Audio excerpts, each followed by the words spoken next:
माँ की आखिरी इच्छा। एक बार एक बूढ़ी माँ को उसके बेटे ने एक वृद्धाश्रम में ले जाकर छोड़ा। इस माँ का ये वही इकलौता बेटा था जिसके लिए इस माँ ने जीवन भर संघर्ष किया। इस बेटे के लिए वो सब कुछ किया जो एक माँ को करना चाहिए या माँ कर सकती है, और आज भी अपने बेटे को किसी भी तरह की परेशानी ना हो इसलिए आश्रम में रहने के लिए तैयार हो गई। वृद्ध आश्रम में ये रह रही माँ हमेशा अपने बेटे को याद करती, मगर बेटा केवल साल में एक बार उसको मिलने जाता या फिर फ़ोन पर बात कर लेता। कई साल बीत गए। वृद्ध आश्रम से बेटे को एक दिन फ़ोन आया। उन्होंने कहा, बेटा जल्दी से आश्रम आके अपनी माँ से मिल लो, वो बहुत सीरियस है। बेटा जब अपनी माँ बीमार के पास पहुंचा तब वह अपनी आखिरी सांसें गिन रही थी। बेटे ने अपनी माँ से आखिरी इच्छा पूछते हुए कहा, माँ मैं तुम्हारे लिए क्या कर सकता हूँ, बताओ।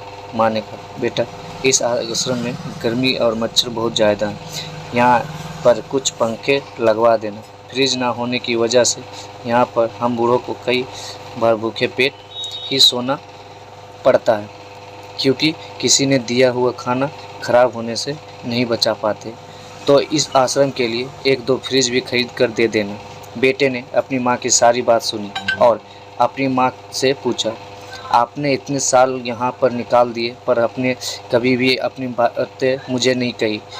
अब जब आपको टाइम नहीं बचा तब आप इस बात कह रही हैं, ऐसा क्यों? माँ ने बेटे को जवाब देते हुए कहा, बेटा मैंने गर्मी, भूखा और पीड़ा सहन कर ली, लेकिन मुझे पता है जब तेरे बच्चे तुझे यहाँ छोड़कर जाएंगे तब तू यह सब सहन नहीं कर पाएगा, इसलिए तेरी सुविधा के लिए मैं तुझे यह सब लगाने को कह रही हूँ। दोस्तों, माँ की यही आखिरी लाइनें किसी भी बेटा या बेटी की आंखें खोलने के लिए सक्षम है।